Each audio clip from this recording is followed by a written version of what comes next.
মাঝে আর একটা দিন, তারপরই ডাকসু নির্বাচন। বহু বছরের মধ্যে একটা জেনুইন ডাকসু নির্বাচন হতে যাচ্ছে এবার। এরশাদের সময় সর্বশেষ যে ডাকসু নির্বাচন হয়েছিল, যেখানে আমানুল্লাহ আমান, জনাব খায়রুল কবির খোকন ওনারা নির্বাচিত হয়েছেন, তারপর শেখ হাসিনার সময় একবার হয়, যেখানে ভিপি হয়েছিল নুরুল হক নূর। নুরুল হক নূরের যে নির্বাচন ছিল ওটা আদৌ কোনো নির্বাচন ছিল না, কারণ শুধু একটা আসন না, ছাত্রলীগ প্রত্যেকটা আসনে পরাজিত হবার কথা ছিল, প্রত্যেকটা প্রার্থী পরাজিত হওয়ার কথা ছিল ছাত্রলীগের। ফলে যেটা হয়েছে, বহু বছর পর, 90-তে যদি আমরা হিসেব করি তাহলে 35 বছর পর, দীর্ঘ 35 বছর পর একটা জেনুইন ডাকসু নির্বাচন হতে যাচ্ছে। আবার আরেকটা কথা এভাবেও বলা যায় যে এই নির্বাচনটা বহুদিন পর বাংলাদেশে একটা জেনুইন নির্বাচন হচ্ছে, সেই কারণেও খুবই গুরুত্ব পাচ্ছে, যতটুকু পাবার কথা তার চাইতে বেশি। এবং একটা প্রশ্ন ঘুরে ফিরে আসছে, সেটা হচ্ছে বাংলাদেশ ইসলামী ছাত্র শিবির এবার অবিশ্বাস্য ভালো ফলাফল করবে, তারা অনেকগুলোতে বা প্রধান পদগুলোতে তারা জিতে যাবে, মেইন ডাকসু বা হল সংসদেও তারা খুবই ভালো করবে, এই আলাপ আছে। এবং আমি রাদার ঢাকা ইউনিভার্সিটি স্টুডেন্টদের কাছে এই প্রশ্নটাও রাখতে চাই, তারা কি মেনে নেবেন ছাত্র শিবির এই নির্বাচনে জিতে যাবে এবং অনেক ভালো কিছু করবে? অনেকগুলো অ্যাসপেক্ট আছে, সেগুলো নিয়ে একটু কথা বলতে চাই। প্রথমত, কেউ কেউ বলেন যে ডাকসু নির্বাচন আমাদের জাতীয় নির্বাচনে কতটা প্রভাব ফেলবে বা সামনের নির্বাচনে কতটা প্রভাব ফেলবে। আমি মনে করি না এটা আসলে খুব বেশি প্রভাব ফেলবে। সরি, অনেকে এটাকে খুব ওভার এস্টিমেট করেন, ডাকসু এটা ডাকসু সেটা। আমি একটা উদাহরণ দিই। আমরা হাইপোথেটিক্যালি মনে করি ছাত্র শিবির ডাকসুর মূল যে ডাকসু সেটা সবগুলোতে জিতলেন, হল সংসদেও তারা একচেটিয়াভাবে জিতে গেলেন প্রায় সবগুলো বা সবগুলোতে। তো এখন ডাকসু নির্বাচনের কথা বা ডাকসু কি বস্তু খায় না মাথায় দেয়, গ্রামের একজন প্রান্তিক মানুষ কিন্তু ওটা জানেন না। সুতরাং আমাদের প্রান্তিক এলাকার যেসব, আমাদের প্রায় সব সংসদীয় আসনই ওরকম জায়গায় প্রচুর প্রান্তিক ভোটার্স আছেন, তারা এগুলো কিছুই জানেন না। এমনকি ঢাকারও বিভিন্ন এলাকা আছে যেখানে ডাকসু ব্যাপারটা বোঝেন না, বস্তি এলাকা যেসব জায়গায় আছে। তো সেখানে তো কোনো লাভ নেই, কিন্তু ডাকসু বোঝেন এমন মানুষ আরবান এরিয়াগুলোতে আছেন, শিক্ষিত মধ্যবিত্ত সমাজের মানুষ ডাকসু বোঝেন। তো আমরা ঢাকা শহরের কথা ধরে নেই যে ঢাকা শহরের মানুষ ডাকসু কী বোঝেন, বিশেষ করে শিক্ষিত মধ্যবিত্তরা। তো ঢাকা শহরে ডাকসু নির্বাচনে যদি সব শিবির জিতে যায়, ঢাকা শহরের একটা সিটেও কি শিবির জিতবে, মানে জামায়াতে ইসলামী জিতবে? আমার মনে হয় না, একটা সিটেও জিতবে না। তো তাহলে ওই যে তার মূল্য কি হলো? সুতরাং আমরা ডাকসুকে নিয়ে ওভার এস্টিমেট যেন না করি, আবার আন্ডার এস্টিমেটও যেন না করি। কিছুটা গুরুত্ব তো আছেই এই নির্বাচনটার, বিশেষ করে ছাত্র শিবির যখন এখানে একটা গুরুত্বপূর্ণ অবস্থানে আছে এবং তারা ভালো করবে বলে মনে হচ্ছে এখন পর্যন্ত। তাদের এই ভালো করা যে শুধুমাত্র তাদের নিজস্ব যোগ্যতা আছে, নট নেসেসারিলি। তাদের এক ধরনের ফিক্সড ভোট ব্যাংক আছে, সেটা কতটা আমরা নিশ্চিত নই, নির্বাচনের পর আসলে বোঝা যাবে। কারণ তারা নানান নামে বেনামে এবং এক ধরনের ফানি ঢঙে গুপ্ত বলা হয়, তাদের গুপ্ত রাজনীতি আছে, তাই আসলে এটা বোঝা কঠিনও। কিন্তু ঘটনা যেটা হয়েছে, নন শিবির যে স্টুডেন্টরা আছেন তাদের মধ্যে অনেকগুলো প্যানেল হয়েছে, বাকি প্যানেলগুলো রাদার ওই ভোটগুলো পরস্পরের সাথে কাটাকাটি করবে এবং সেই প্রবাবিলিটির কারণেই ছাত্র শিবির জিতে আসার সম্ভাবনা আছে কিছু কিছু জায়গায়। এখন আবারও বলছি, ঢাকা ইউনিভার্সিটির স্টুডেন্টরা এটা চাইবেন কিনা, এটা মেনে নেবেন কিনা, বা তা যদি মেনে না নেন তাহলে তাদের কি করা দরকার, কি করা উচিত। ছাত্র শিবির ঢাকা ইউনিভার্সিটিতে ওপেনলি রাজনীতি করছে, যদিও তাদের প্যানেলটার নাম ছাত্র শিবির দেননি, দিলে ভালো হতো। বহুদিন পর তারা ফ্রিলি পলিটিক্স করতে পারছেন, যদিও অনেকেই দেয়নি, ছাত্র দল ছাড়া কেউই সম্ভবত এরকম দেয়নি তাদের দলের নাম দিয়ে। ছাত্র শিবির দিলে ভালো হতো আমার মনে হয়, তাহলে প্রকাশ্যে তারা রাজনীতি করছেন এটা আমরা আমাদের সামনে আসতে। এবং এই প্রসঙ্গে আমি বলে রাখি, ছাত্র শিবির ঢাকা ইউনিভার্সিটিতে বা জাহাঙ্গীরনগরে ফ্রিলি পলিটিক্স করবে তাদের নাম দিয়ে, ঘোষিত অবস্থান দিয়ে, এটা আমি চাই। এবং রাজনীতি প্রকাশ্যই হওয়া উচিত, গুপ্ত রাজনীতি কোনো রাজনীতি না, ওটা মোনাফেকি। আওয়ামী লীগের সময় তারা আওয়ামী লীগের হয়ে, মানে ছাত্রলীগের মধ্যে গিয়ে, ইভেন যে প্রধান দুই ব্যক্তি আছেন জনাব সাদিক কায়েম এবং জনাব ফরহাদ, বিশেষ করে জনাব ফরহাদের বিরুদ্ধে অভিযোগ অনেক বেশি, উনি ছাত্রলীগের পোস্টেড ছিলেন। সাদিক কায়েমের বিরুদ্ধে একই রকম অভিযোগ আছে। আমি প্রায় একটা কথা বলি, অনেকে বলার চেষ্টা করে শেখ হাসিনার সময় ছাত্র শিবির বললে যে কোনো কিছু করে ফেলা সম্ভব ছিল এবং তাদেরকে হত্যাযোগ্য করে তোলা হয়েছিল। আমি একমত, এগুলো নিয়ে আমরা প্রচুর প্রতিবাদ করেছি শেখ হাসিনার সময়। আজকে শিবিরের রাজনীতি নিয়ে আমার রিজার্ভেশন আছে, জামায়াতের রাজনীতি নিয়ে আমার রিজার্ভেশন আছে, প্রচুর গালিগালাজ শুনি, কিন্তু আমি তাদের রাজনৈতিক অধিকারের পক্ষে আছি, সব সময় ছিলাম। তো তাই যদি হতো, এটা সত্য কথা ছিল, কিন্তু তার মানে এই না যে ছাত্র শিবিরের লোকজন ছাত্র লীগের মধ্যে ঢুকতে হবে, ঢুকে তারা রাজনীতি করতে হবে। কেউ রাজনীতি না করে থাকতে পারে, সাধারণ ছাত্র শব্দটাও, সাধারণ শিক্ষার্থী শব্দটাও নষ্ট করেছে একটু সাম এক্সটেন্ট ছাত্র শিবির, কারণ এই সাধারণ শিক্ষার্থীর লেবাস দিয়েও ছাত্র শিবির গুপ্তভাবে কাজ করে বলে এই আলাপ প্রচলিত আছে। তো যাই হোক, তাদের ওখানে যেতে হয়েছে। এবং আমরা খেয়াল করব, জনাব কাদের যে গণতান্ত্রিক ছাত্র সংগঠন আছে, মানে এনসিপির যে সহযোগী সংগঠন আমরা এভাবে বলবো, কাদের একাধিক স্টেটাসে এই তথ্য আমাদের জানিয়েছেন কিভাবে ছাত্র শিবির ছাত্রলীগের ভেতরে ঢুকে কাজ করেছে। এবং শুধু সেটা না, জনাব কাদের সম্প্রতি তিনি জিতুন না জিতুন তিনি বেঁচে থাকতে চান এই ধরনের একটা স্টেটাসও দিয়েছেন। তিনি এদের বিরুদ্ধে কথা বলতে গিয়ে কতটা বিপদে পড়েছেন সেটাকে ইন্ডিকেট করে। তো যাই হোক, তারা যেহেতু প্রকাশ্যেই এসছেন, তাদের প্রকাশ্য রাজনীতি হওয়াটাই ভালো ছিল, খুবই ভালো ছিল। এবং আমি ঢাকা এবং জাহাঙ্গীরনগরে একসময় অন্যান্য ছাত্র সংগঠন মিলে ছাত্র শিবিরের রাজনীতিকে অবাঞ্ছিত ঘোষণা করেছিল এবং ছাত্র শিবির এখানে প্রকাশ্যে রাজনীতি করতে পারতো না। এটার খুব কঠোর বিরোধিতা আমি রিপিটেডলি করেছি, আমি আবারও করি। ছাত্র শিবির নিষিদ্ধ সংগঠন যদি না হয়ে থাকে তাহলে তার রাজনীতি করার অধিকার আছে, সেই অধিকার থাকতে হবে, ভবিষ্যতেও থাকতে। এবং আমরা বারবার বলছি, ছাত্র শিবিরকে কেউ যদি মনে করেন মতাদর্শিক কারণে রাজনীতি দিয়েই পরাজিত করতে হবে, এবার যেহেতু ডাকসু নির্বাচন, পরাজিত করতে হবে ভোটের মাধ্যমেই। দুটো ইস্যু আছে, একটা হলো মুক্তিযুদ্ধ। কেউ কেউ বলেন যে ডাকসুতেও মুক্তিযুদ্ধ কেন ডেকে আনা হচ্ছে। আসলে ঘটনা যেটা হয়েছে, ছাত্র শিবিরের জন্ম স্বাধীনতার পরে, তাদের পূর্বতন যে ছাত্র সংগঠন ছিল, ছাত্র সংঘ, if I am not wrong, স্বাধীনতার আগে এবং সেই সময়। তো কেউ কেউ বলেন ছাত্র শিবিরের জন্মই তো হয়েছে পরে, তারা কি করবে না, কারণ এমনকি যারা এবার নির্বাচন করছেন তাদের নির্বাচন স্বাধীনতার বহু পরে। এমনকি অনেকে যদি প্রথম সন্তান হয়ে থাকেন পিতা মাতার, তাদের পিতার জন্ম অনেকের মুক্তিযুদ্ধের পরে হয়েছে। তারপরও তাহলে মুক্তিযুদ্ধ এবং রাজাকার ইস্যুটা কেন আনা হচ্ছে তাদের বিরুদ্ধে? এটাই মতাদর্শ যে রাজনৈতিক সংগঠনটা, রাজনৈতিক দলটা জামায়াতে ইসলামীর ছাত্র সংগঠন, তারা এর মধ্যে টেকনিক্যালিটিস আনতে পারেন, এটা স্বীকৃত না, ওই না সেই না, ওগুলোতে যাচ্ছি না, ওটা ছাত্র শিবির জামায়াতে ইসলামীর সংগঠন।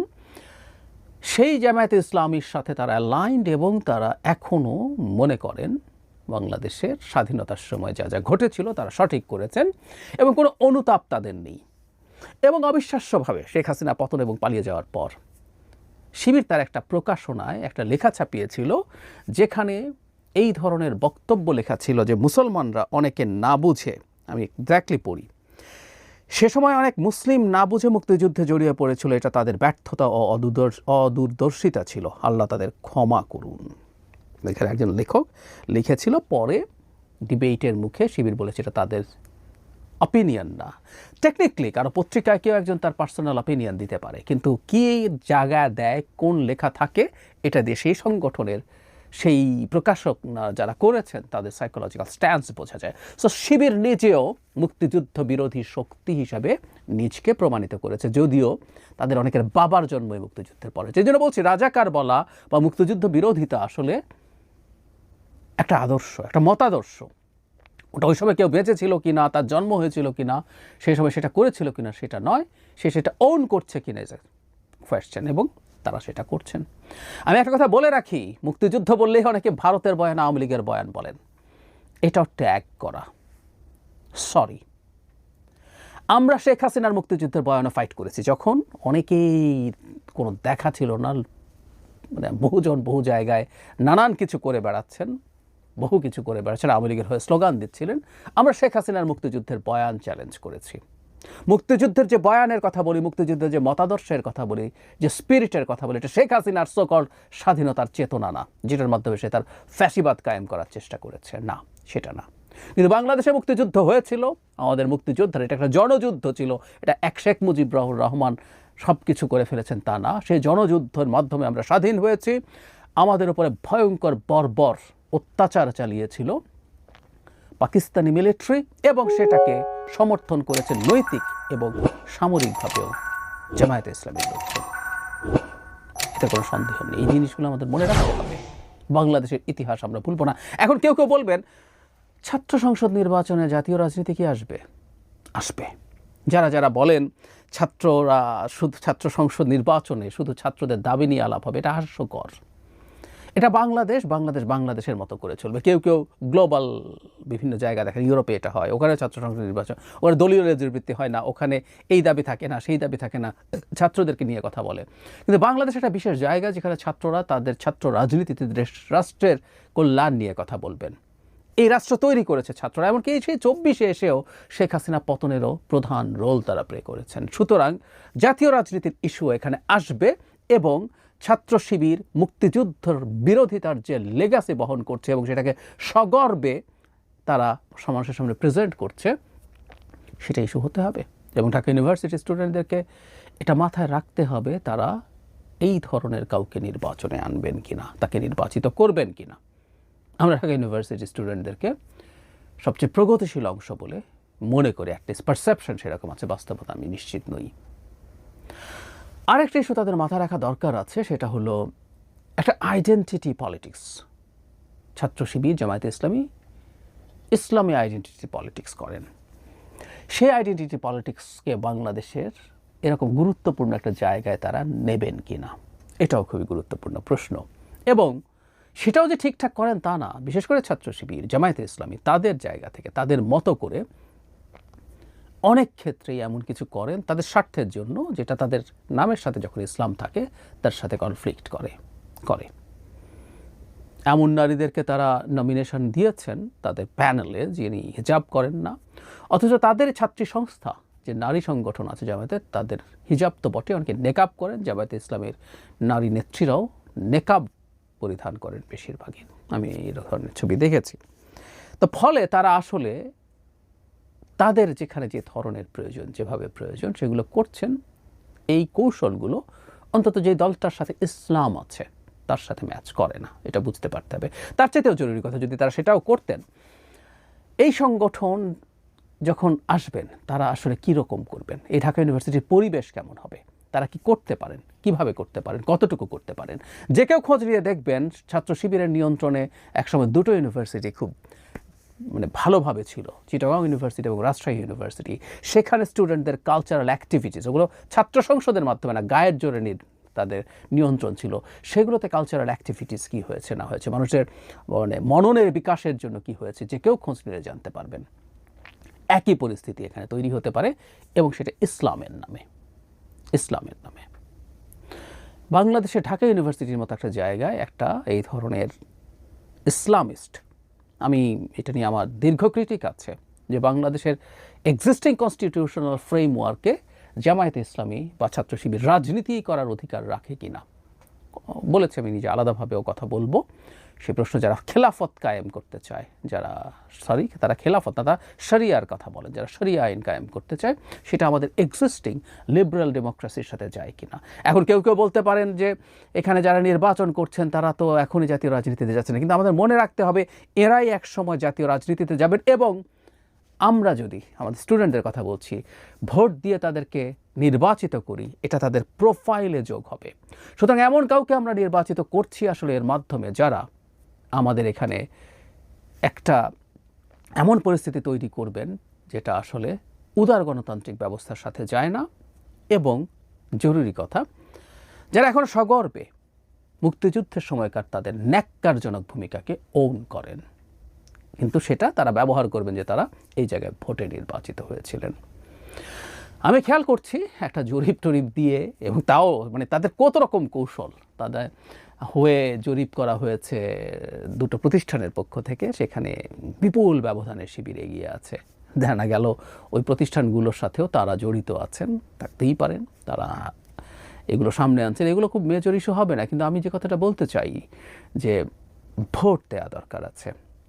আমি মনে করি যারা, এবং ছুটি নিয়ে অনেক তথ্য দেখলাম যে টানা ছুটি দেওয়ার চেষ্টা করা হয়েছে যাতে অনেকেই ঢাকায় না থাকেন, বিশেষ করে অনাবাসিক ছাত্ররা।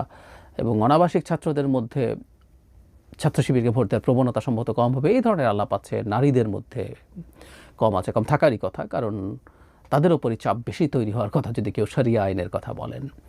তো আমি এটা আমার জায়গা থেকে চাই, সেটা হচ্ছে সবাই ভোট দিতে যান, যত বেশি সম্ভব ভোট দিতে যান, এবং ভোট দেওয়ার সময় ওই হিসেবটা একটু করা জরুরি আছে। মানে ব্যক্তিগতভাবে তারা কেমন সেটা প্রশ্ন না। আমি টপ দুজন জনাব ফরহাদকে ব্যক্তিগতভাবে চিনি না, জনাব সাদিক কায়েমের সাথে আমার ফোনে কথা হয়েছে, আমি তাদেরকে টিভিতে কথা বলতে দেখেছি। আমি তাদেরকে ভালো মানুষ বলেই মনে করি। তারা সুন্দর কথা বলছেন, তারা কনভিন্সিং টোনে কথা বলছেন, এভরিথিং ইজ অল রাইট। কিন্তু বুঝতে পারতে হবে তাদের ব্যক্তি না, তারা একটা মতাদর্শকে রিপ্রেজেন্ট করেন, এটা সবচাইতে জরুরি কথা। সাদিক কায়েম বা জনাব ফরহাদ মতাদর্শকে রিপ্রেজেন্ট করেন, আর তাদের বিপরীতে যারা দাঁড়াচ্ছেন এই ব্যাপারটা কি মাথায় রাখছেন আপনারা?